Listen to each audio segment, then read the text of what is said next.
लिए इसका official notification आप ध्यान से ज़रूर पढ़ें। तो यहाँ पर देखिए फॉर्म आपके 8 दिसंबर 2023 से 12 जनवरी 2024 तक ऑनगोइंग रहेंगे। 14 जनवरी 2024 तक आप इसमें फीस को सबमिट कर सकते हैं। फरवरी 2024 में आपका जो स्टेज 1 एग्ज़ाम है वो कंडक्ट किया जा सकता है। सेक्शन ऑफिसर के लिए 76 वैकेंसी है और असिस्टेंट सेक्शन ऑफिसर के लिए 368 वैकेंसीज हैं और डिग्री पास आउट होना आपका यहाँ पर ज़रूरी रहेगा। अब बात करते हैं इसके फॉर्म अप्लाई प्रोसेस के लिए। तो यहाँ पर देखिए ये इसका ऑफिशियल पोर्टल है जहाँ पर आपको सबसे पहले रजिस्टर नाउ पर क्लिक करना होगा रजिस्ट्रेशन करने के लिए। इसके बाद आपके सामने दो ऑप्शंस है, पहला है मोबाइल नंबर और एक है मेल आईडी। यहाँ पर आप सेंड ओटीपी पर क्लिक करेंगे मेल आईडी और मोबाइल नंबर डालने के बाद, और उसके बाद उस ओटीपी को यहाँ से आप वेरीफाई करेंगे और ये वेरीफाई करना ज़रूरी है। तो मोबाइल नंबर मेल आईडी को वेरीफाई करने के बाद आप यहाँ से डाटा को प्रोसीड कर देंगे। इसके बाद फ्रेंड्स आप अपने पोर्टल पर लॉगिन हो जाएंगे और पोर्टल पर लॉगिन होने के बाद सबसे पहले फ्रेंड्स ऑप्शन आता है नेम। आपको पूरा नाम आपको यहाँ पर एंटर करना होगा एप्लीकेंट का, जो कि मैट्रिकुलेशन मार्कशीट के अकॉर्डिंग होना चाहिए। आपका कोई अल्टरनेटिव मोबाइल नंबर है वो आप दे सकते हैं। यहाँ से आप जेंडर सेलेक्ट करेंगे और उसके बाद यहाँ से आपको नेशनलिटी सेलेक्ट करनी होगी। यहाँ पर ये जानकारी सेलेक्ट करने के बाद आपको आईडी प्रूफ सेलेक्ट करना है। मल्टीपल ऑप्शंस हैं, आप कोई भी आईडी प्रूफ सेलेक्ट कर सकते हैं। उस आईडी प्रूफ का नंबर आपको देना होगा। यहाँ पर है आधार कार्ड नंबर, तो आपके पास आधार कार्ड है तो आप आधार कार्ड का नंबर भी यहाँ पर भी दे सकते हैं। इसके बाद कैटेगरी है जनरल, ओबीसी, एससी, एसटी, अपने अकॉर्डिंग जो भी ऑप्शन आपका है वो आप सेलेक्ट कर लेंगे। मैरिटल स्टेटस आपको सेलेक्ट करना है। पीएच कैटेगरी है तो यस या नो आप कर सकते हैं। अगर आप यहाँ पर यस करते हैं तो टाइप ऑफ डिसेबिलिटी क्या है, परसेंटेज ऑफ डिसेबिलिटी क्या है और डिसेबिलिटी सर्टिफिकेट नंबर क्या है और डेट ऑफ इशू क्या है वो आपको जानकारी प्रोवाइड करनी होगी। नहीं तो आप सिंपली नो कर सकते हैं। ऐसे ही एक्स सर्विसमैन है तो यस या नो आप करेंगे। एम्प्लॉई है सेंट्रल गवर्नमेंट या पीएसयू में तो आप यहाँ पर यस या नो कर सकते हैं। रेगुलर एम्प्लॉई है सीएसआईआर में तो आप यहाँ पर यस या नो कर सकते हैं। कोई रिलेटेड है, अगर आपका सीएसआईआर एम्प्लॉई आपका कोई संबंध है उससे तो आप यहाँ पर यस या नो कर सकते हैं। इसके बाद फ्रेंड्स अगर आपको स्क्राइब चाहिए तो आप यस या नो कर सकते हैं। इसके बाद है DOB section means date of birth section, तो आपका जो भी डेट ऑफ बर्थ है वो आप यहाँ पर सेलेक्ट कर देंगे और ये लास्ट डेट को काउंट होकर आ जाएगा। अब यहाँ पर देखिए आप किस पोस्ट के लिए अप्लाई कर रहे हैं। अगर आप दोनों पोस्ट के लिए आवेदन करना चाहें तो आप दोनों के लिए कर सकते हैं। सिर्फ एक पोस्ट के लिए आवेदन करना चाहें तो आप सिर्फ एक पोस्ट के लिए भी आवेदन कर सकते हैं। तो ये आपके ऊपर डिपेंड करेगा। अब यहाँ पर आपको कैडर प्रेफरेंस देनी है। देखिए आपको यहाँ पर प्रेफरेंस मिल जाती है आपके अकॉर्डिंग, जो भी प्रेफरेंस आप यहाँ पर देना चाहें वो प्रेफरेंस आप यहाँ पर दे सकते हैं। ये है आपके सेक्शन ऑफिसर के लिए और यहाँ पर आपको मिलता है आपका एएसओ पोस्ट के लिए। तो ये आपके ऊपर डिपेंड करेगा आप किस पोस्ट के लिए, कैडर के लिए प्रेफरेंस यहाँ पर देना चाहते हैं।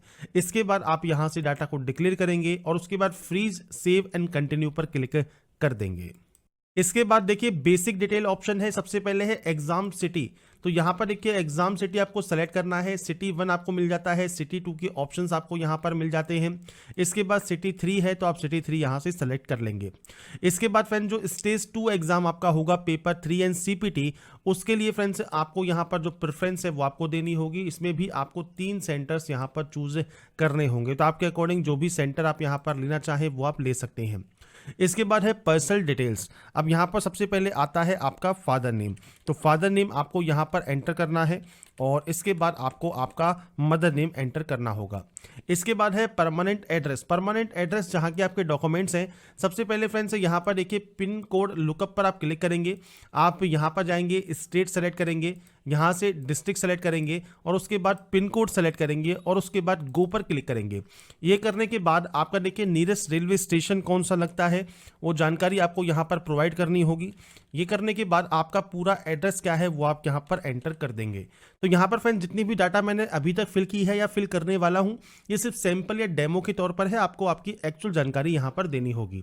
अगर आपका परमानेंट और आपका कॉरेस्पॉन्डेंस मतलब प्रेजेंट एड्रेस सेम है तो आप सेम पर क्लिक कीजिए, अलग अलग है तो आप अलग अलग एंट्री कर सकते हैं और उसके बाद सेव एंड कंटिन्यू यहाँ से कर सकते हैं। इसके बाद आता है क्वालिफिकेशन। क्वालिफिकेशन में सबसे पहले देखिए यहाँ पर है ये बोर्ड का नाम, तो आपको यहाँ पर बोर्ड का नाम देना है। इसके बाद ईयर ऑफ पासिंग आपको देना है, आपने इसको कब पास किया है। परसेंटेज ऑफ मार्क्स कितनी है वो आपको यहाँ पर प्रोवाइड करना होगा और आपकी जो मार्कशीट या सर्टिफिकेट है वो आपको अपलोड करना होगा। ऐसे ही 10+2 में भी आपको यहाँ पर बोर्ड का नाम देना है। इसके बाद फ्रेंड्स यहाँ पर आपका जो डिग्री या कोर्स का नाम क्या है वो आपको यहाँ पर प्रोवाइड करना होगा। इसके बाद आपका ईयर ऑफ पासिंग क्या है वो आपको देना है और उसके बाद आपकी परसेंटेज कितनी है वो आपको देनी है। ऐसे ही यूनिवर्सिटी डिग्री आपके पास होनी चाहिए, तो यहाँ पर आपकी जो डिग्री है उसका नाम आपको यहाँ पर देना होगा। डिग्री आपने कौन सी की है, बीए की है, बीकॉम किया है, बीटेक किया है, वो जो भी आपकी क्वालिफिकेशन है वो आप दे सकते हैं। इसके बाद क्वालिफिकेशन आप एंटर करेंगे और उसके बाद आपकी परसेंटेज आपको यहाँ पर एंटर करनी होगी और वो भी आप यहाँ पर उसका सर्टिफिकेट अपलोड करेंगे। पीडीएफ फॉर्मेट में कंबाइन करके आप अपलोड कर सकते हैं। कोई एडिशनल क्वालिफिकेशन है तो आप उसकी जानकारी यहाँ प्रोवाइड करेंगे और उसके बाद दिए गए सबमिट वाले ऑप्शन पर आप क्लिक कर सकते हैं। इसके बाद फ्रेंड्स नेक्स्ट ऑप्शन आता है देखिए डॉक्यूमेंट अपलोड का। तो यहाँ पर सबसे पहले है photograph signature upload. Simple photo आपको अपलोड करनी है, साइज 50 KB से कम होना चाहिए, सिग्नेचर का भी साइज 50 KB से कम होना चाहिए।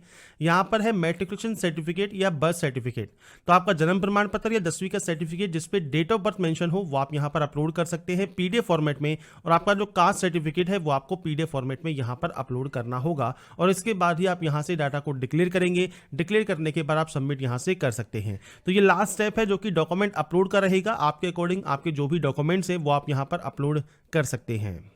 अब यहाँ पर देखिए फोटोग्राफ एंड सिग्नेचर अपलोड करते समय आपको हो सकता है डायमेंशन एरर आपको शो करे। तो अब यहाँ पर फ्रेंड्स देखिए साइज तो हो सकता है आपका बिल्कुल सही हो दोनों ही कंडीशन में, पर जो यहाँ पर डायमेंशन आपको दी गई है, जैसे आपकी सिग्नेचर है 50 पिक्सल हाइट और 150 पिक्सल इन विड्थ और फोटो का ग्राफ का है 200 पिक्सल इन हाइट और 150 पिक्सल इन विड्थ, तो ये आप कैसे चेंज कर सकते हैं। तो इसके लिए आपको आपके जो कंप्यूटर है उसमें ओपन करना होगा। देखिए आपसे वैल्यू क्या मांगी गई है, 200 पिक्सल मांगा गया है हाइट और 150 पिक्सल मांगा गया है विड्थ, तो ये चीज आप। इसके बाद देखिए आपके फोटोग्राफ एंड सिग्नेचर यहाँ पर अपलोड हो जाएंगे। मैंने सिर्फ डेमो के तौर पर आपको यहाँ पर फोटोग्राफ सिग्नेचर डॉक्यूमेंट अपलोड कर शो किए हैं। जब आपके ये अपलोड हो जाएंगे उसके बाद ही आप यहाँ से इसे डिक्लेयर करके सबमिट इसे कर सकते हैं। सबमिट करने के बाद आपका देखिए एप्लीकेशन फॉर्म सबमिट हो जाएगा सक्सेसफुली और इसके बाद आपको फॉर्म प्रीव्यू का ऑप्शन मिलेगा, आप इस पर क्लिक कर देंगे।